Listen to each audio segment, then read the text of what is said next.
Olá a todos vocês, Shalom Kulam, a paz do Eterno. Sou Felipe Cunha e este canal aqui tem o objetivo de pregar a palavra do Eterno na cultura original, voltando às raízes da fé. Amém? E nosso propósito do vídeo de hoje é falar sobre a missão de Yeshua. Sua missão, ela não começa no madeiro. A missão de Yeshua termina no madeiro. Bom, assim que Yeshua é batizado, ele é levado ao deserto e ele é tentado pelo diabo. Bom, o primeiro ponto que precisamos observar é que Yeshua venceu, e venceu em todos os aspectos. Ele resiste às investidas de Satanás. A cruz é uma conclusão. Digamos assim, em outras palavras, ele fechou com chave de ouro, numa expressão idiomática. Interessante que Cristo, ele vive pro eterno. Ele se entrega pelas pessoas, não só na cruz. A cruz é a consequência daquilo que ele inicia. Ele sabia que desde que ele estava aqui, o que ele tinha que fazer.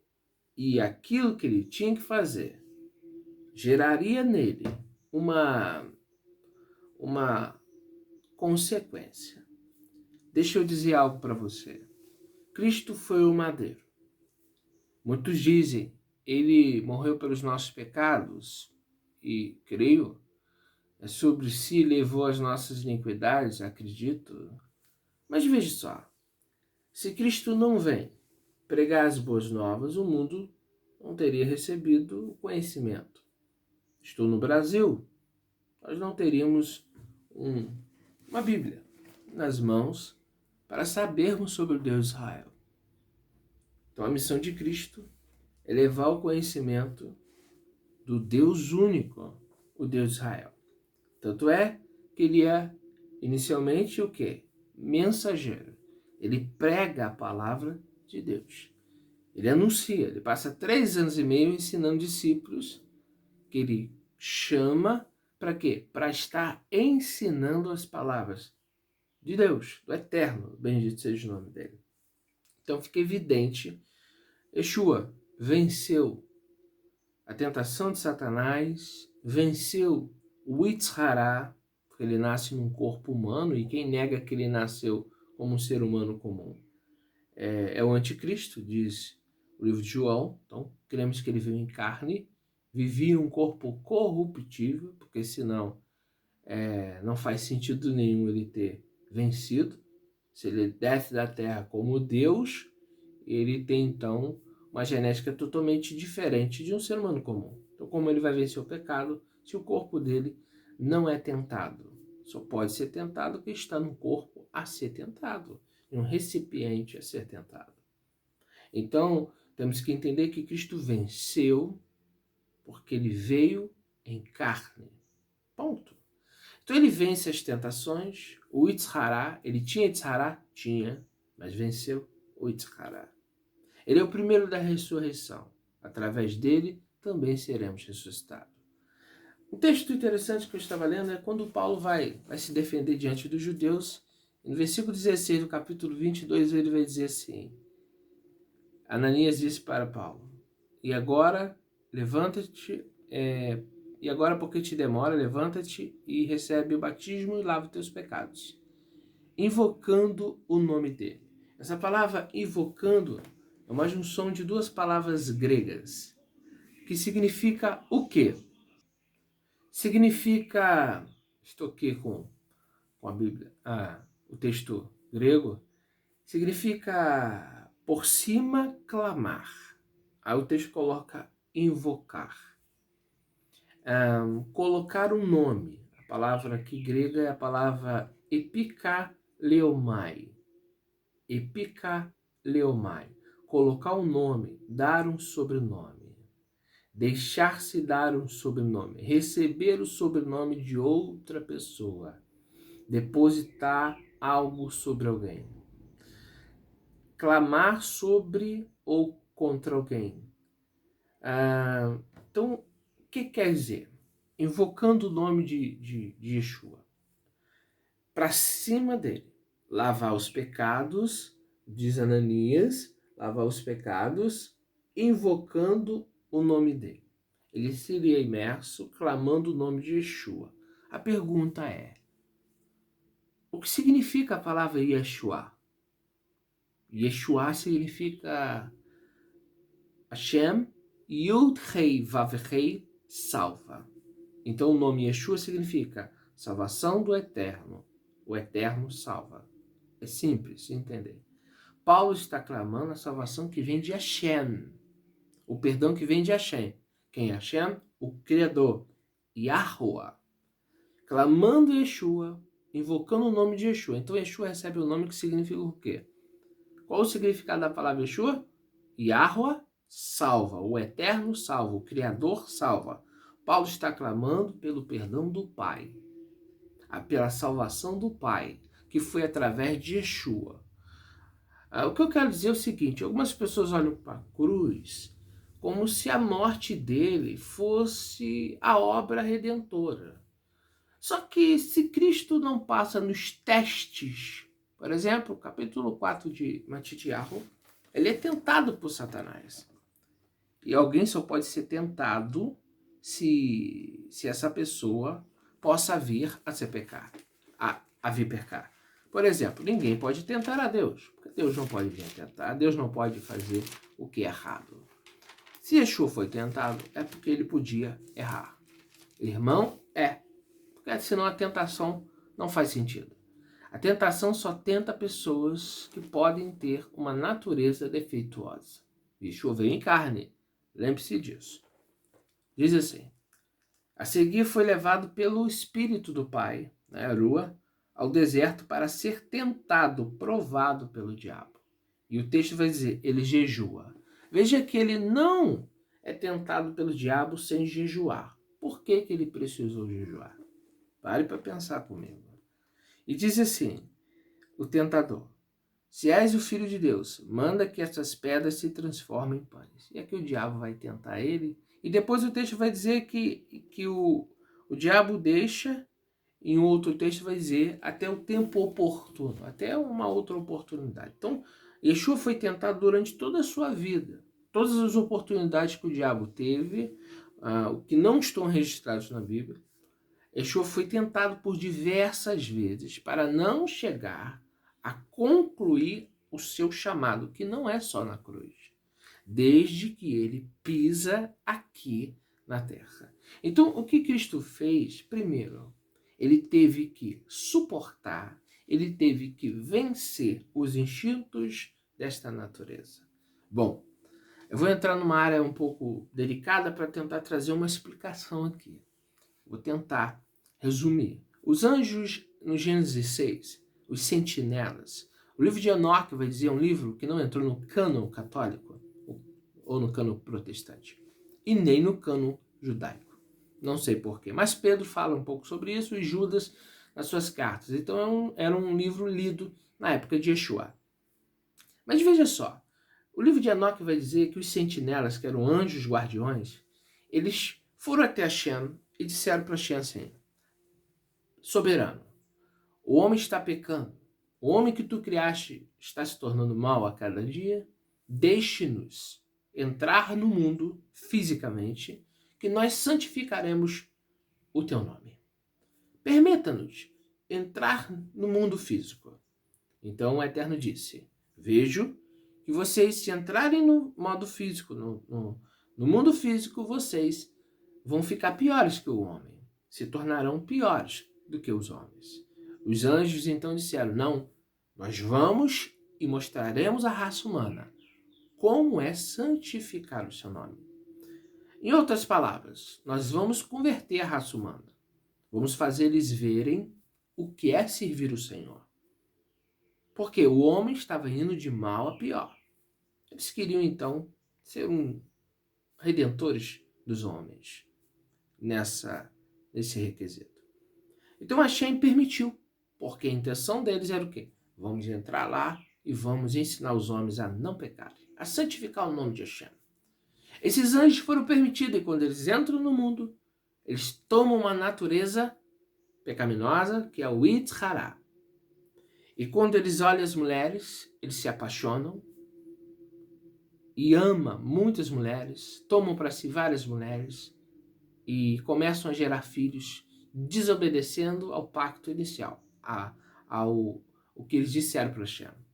E por isso o pecado começou, houve gigantes na terra, os Nefilim, justamente porque eles tiveram a oportunidade de vir em forma física, mas Hashem já tinha os avisado. Que conexão tem essa com Yeshua? Veja, os anjos não suportaram a vinda, por quê? Deus não havia os preparado para isso. Eles se convidaram a isso, mas não estavam preparados para isso. Não foram criados para isso. Mas eles queriam dizer para Hashem, nós vamos. Só que esses anjos, quando chegam diante de Hashem, diz que vão fazer, eles falam diante da corte celestial. E diante da corte celestial, eles estão apresentando a Hashem um plano para o mundo não se autodestruir por causa do pecado e da transgressão. Isso é muito profundo, além do que você possa imaginar. Então Hashem permite, mas Hashem sabe, eles vão cair. Mas diante dos anjos, os anjos não são oniscientes. Os anjos não são onipresentes. Só Hashem é. Então o Eterno permite porque ele é justo, por quê? Porque os anjos vão pensar. Porque Hashem não permite. Eles estão dizendo que vão santificar. Então, Deus não deixa dúvida na mentalidade angelical. Irmão Felipe, isso é profundo demais. Eu vou concluir a mensagem. Quando Yeshua vem, Yeshua é um projeto de Hashem, antes do mundo ser criado. Mas ele não é o próprio Hashem.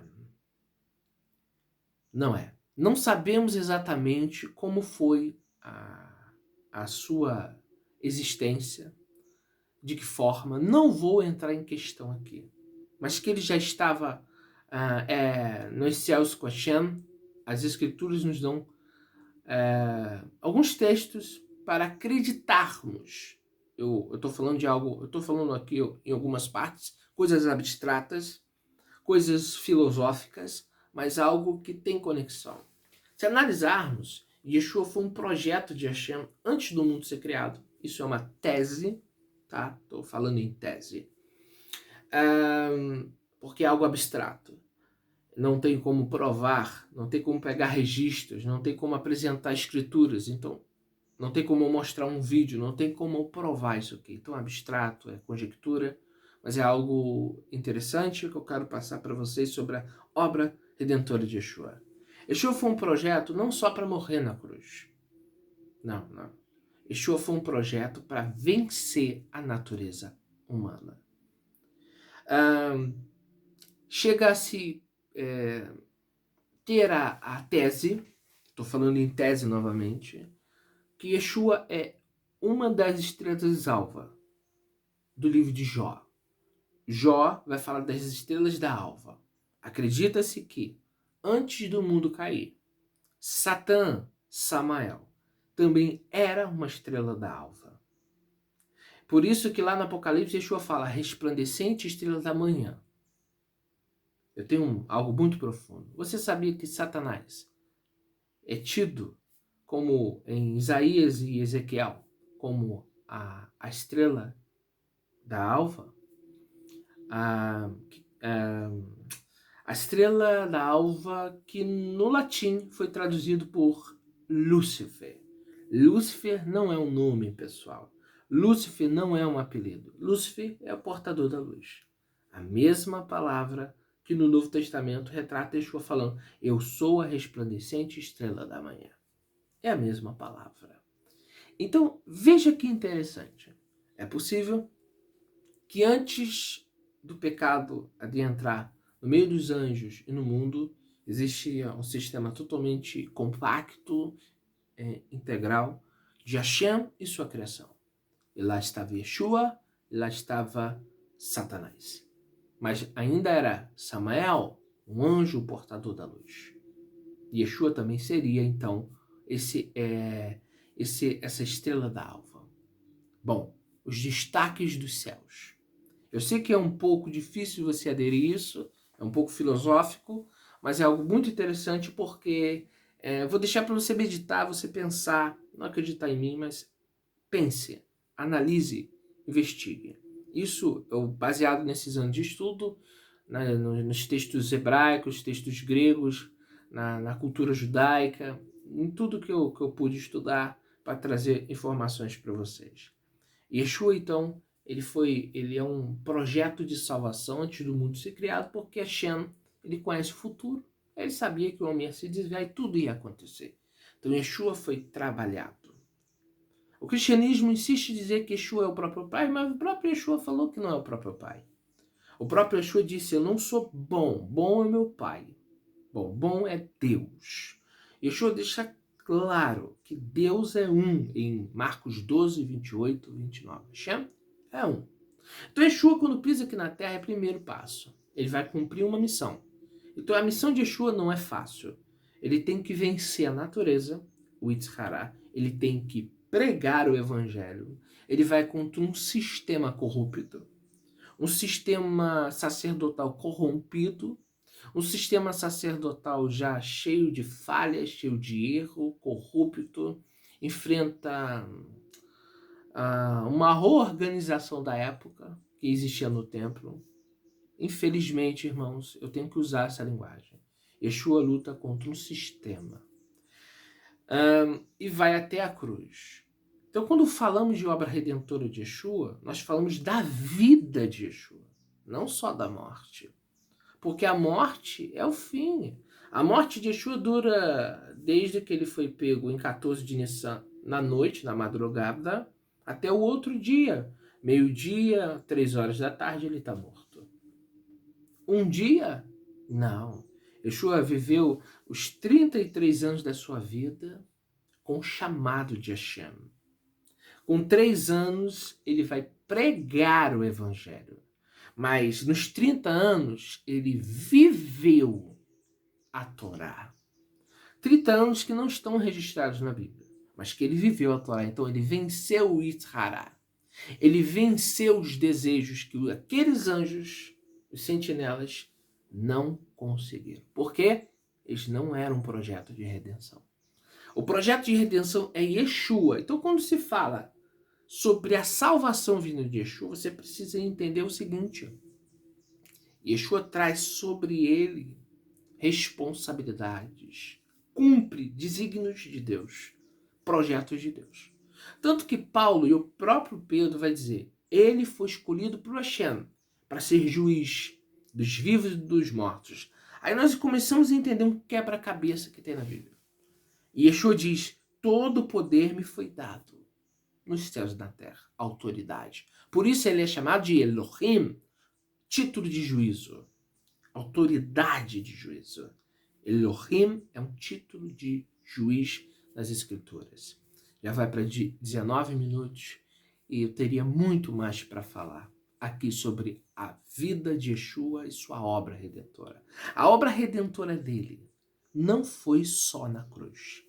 Ele morreu por consequência de quê? Viver a verdade, falar a verdade, respirar a verdade, cumprir o chamado.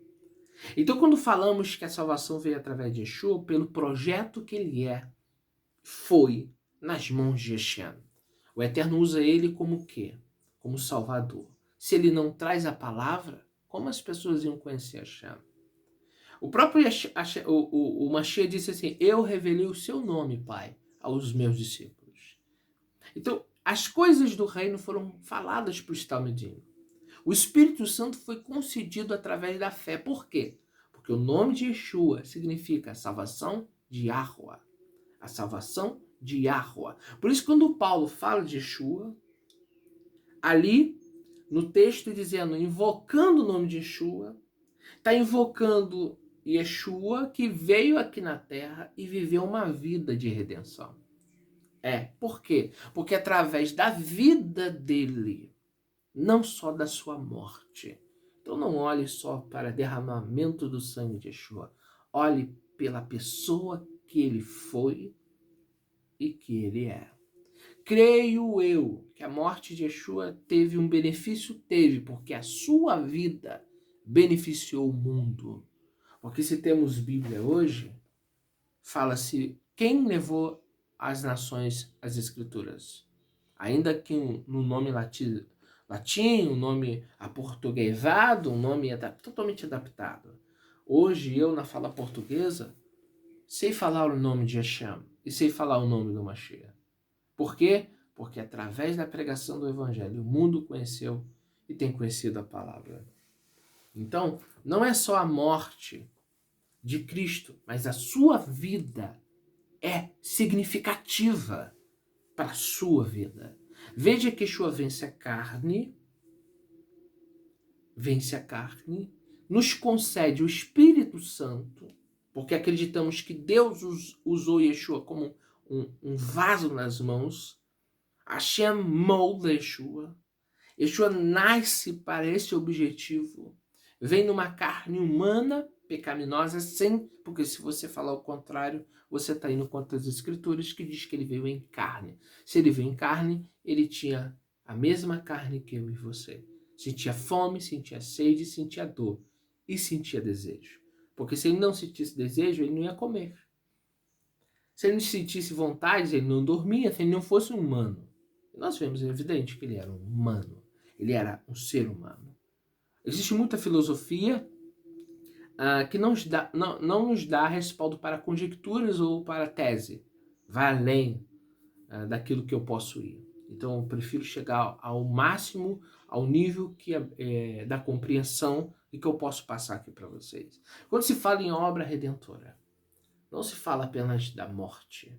A morte é consequência do que ele veio fazer aqui. Pregar o Evangelho. Ensinar a criação que ele foi escolhido para Hashem.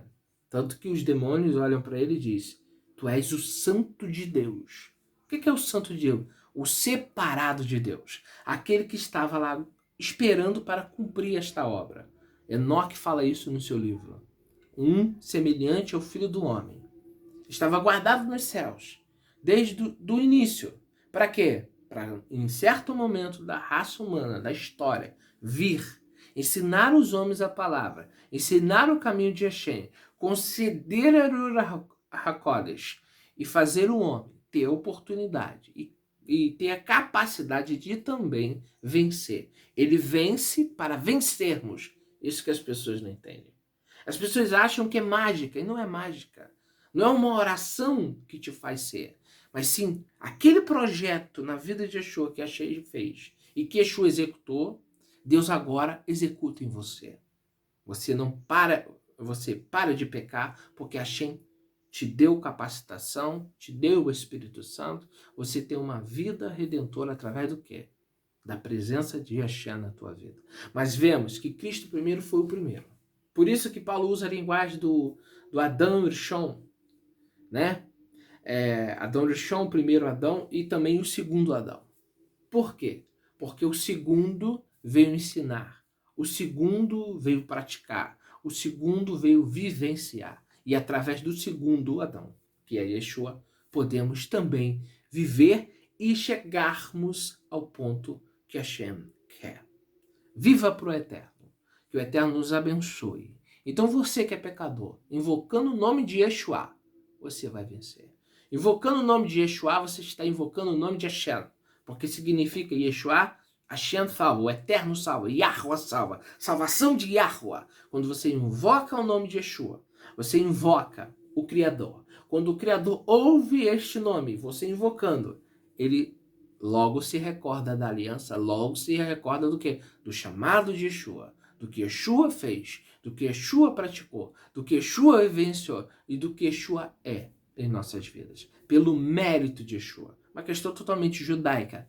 Mérito. Por isso os judeus oram no nome do Deus de Abraão, Isaac e Jacó. E por isso que oramos no nome do Deus de Abraão, Isaac e Jacó, em nome de Yeshua. pelo mérito de Yeshua. Por aquilo que Yeshua fez aqui na terra, faça por mim, Pai.